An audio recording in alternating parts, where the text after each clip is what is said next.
Criminal లా bills ను లోక్సభ ఆమోదించింది. British కాలం నాటి చట్టాల స్థానంలో తీసుకువచ్చిన భారతీయ న్యాయ సంహిత, భారతీయ నాగరిక సురక్ష సంహిత, భారతీయ సాక్ష్య బిల్లులను సభలో అమిత్ షా ప్రవేశపెట్టగా మూజువాణి ఓటుతో ఆమోదించారు. రాజ్యాంగ స్ఫూర్తిని ప్రతిబింబించేలా కొత్త చట్టాలున్నాయన్నారు షా. ఇటు రాజ్యసభలోనూ కీలక బిల్స్ ఆమోదం పొందాయి.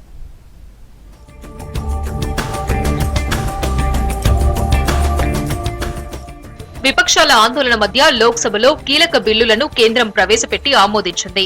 బ్రిటిష్ హయాం నుంచి అమల్లో ఉన్న Indian penal code, CrPC, evidence act స్థానంలో కొత్త చట్టాలను తీసుకొచ్చేందుకు ప్రవేశపెట్టిన 3 క్రిమినల్ లా బిల్లులను లోక్సభ ఆమోదించింది. ఈ 3 చట్టాల స్థానంలో కేంద్ర ప్రభుత్వం భారతీయ న్యాయ సంహిత, భారతీయ నాగరిక సురక్ష సంహిత, భారతీయ సాక్ష్య పేరుతో బిల్లులను ప్రవేశపెట్టింది. కీలక మార్పులు చేసి బిల్లులను లోక్సభ ఆమోదించింది. ఈ 3 బిల్లులను రేపు ఎగువ సభలో ప్రవేశపెట్టనున్నారు. प्रश्न है कि खंड 197 से 358 विधेयक का आगमन है।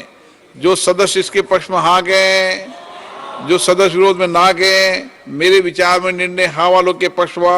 मैं प्रस्ताव करता हूं कि विधेयक यथा संशोधित पारित किया जाए। मेरे विचार में निर्णय हाँ वालों के पक्ष में हाँ वालों के पक्ष में प्रस्ताव स्वीकृत हुआ। विधेयक यथा संशोधित पारित हुआ। తల్లిదండ్రులు కావాలని మీ కలను సాకారం చేసుకోండి. ఓఎస్ఎస్ ఫర్టిలిటీ వారి తక్కువ ధర సంతానోత్పత్తి చికిత్సతో అపాయింట్మెంట్స్ కొరకు కాల్ చేయండి 7825893699. రాజ్యాంగ స్ఫూర్తి ప్రతిబింబించేలా కొత్త క్రిమినల్ బిల్లులు తెచ్చినట్లు అమిత్ షా తెలిపారు. బ్రిటిష్ కాలం నాటి చట్టాలను నూతన బిల్లులు భర్తీ చేస్తాయని చెప్పారు. ప్రజలకు న్యాయం చేసేందుకు చట్టాల్లో సాంకేతికతకు ప్రోత్సాహం ఇచ్చినట్లు వివరించారు. మూక హత్యలను నేరంగా పరిగణించినట్లు తెలిపారు. బ్రిటిష్ చట్టాలు వారి రాజరికం పాలనను రక్షించుకునేందుకు తెస్తే తాము ప్రజలే కేంద్రంగా నూతన బిల్లులను తెచ్చామన్నారు. कानून में जगह देने वाला एकमात्र देश हमारा भारत बनने का है। मान्यवर, जो ब्रिटिश राज की, ब्रिटिश काल की गुलामी के सारे चिन्ह समाप्त कर ये संपूर्ण भारतीय कानून अब बनने का है। मान्यवर, ఈ బిల్లుల్లో ఉగ్రవాదానికి నిర్వచనం చెప్పామన్నారు అమిత్ షా. రాజద్రోహాన్ని తొలగించి దాని స్థానంలో కొత్త సెక్షన్ను తీసుకొచ్చామన్నారు. తీవ్రవాద చర్యలకు పాల్పడే వారికి కఠిన శిక్ష పడాల్సిందేనని స్పష్టం చేశారు. ఎవరైనా ప్రభుత్వాన్ని వ్యతిరేకిస్తే వారిని శిక్షించరాదన్న ఆయన సిఆర్పిసిలో 484 సెక్షన్లు ఉండగా కొత్త బిల్లులో 531 సెక్షన్లు చేర్చినట్లు వివరించారు. 177 సెక్షన్లలో మార్పు చేసి 9 సెక్షన్లు అదనంగా చేర్చామని తెలిపారు. 39 సబ్ సెక్షన్లు, 44 నూతన ప్రొవిజన్లు చేరాయన్నారు అమిత్ షా.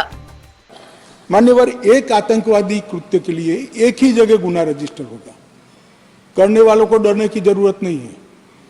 2 कानून अप्लाई नहीं होंगे, मगर कई जगह पे आतंकवादी कृत्य होने के बाद यूएपीए लगाते नहीं है और सीआरपीसी में आज तक आतंकवाद की व्याख्या ही नहीं थी और बचकर निकल जाते थे।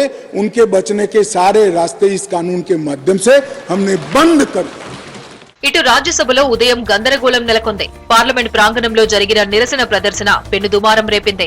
చైర్మన్ ధన్కర్ ను అనుకరిస్తూ తృణమూల్ ఎంపీ కళ్యాణ్ బెనర్జీ వ్యవహరించిన తీరుపై ఎన్డీఏ నేతలు తీవ్రంగా ఖండించారు. ఈ క్రమంలో ధన్కర్ కు సంఘీభావంగా అధికారపక్ష ఎంపీలు సభలో నిల్చొనే సభా కార్యక్రమాల్లో పాల్గొన్నారు. वीडियोग्राफी कर आनंद लेता है, एम्पलीफाई करता है। जगदीप धनखड़ की कितनी बेइज्जती करो मुझे कोई चिंता नहीं है, पर मैं ये बर्दाश्त कभी नहीं करूंगा कि मेरे पद की गरिमा मैं सुरक्षित नहीं रख पाया। That's all for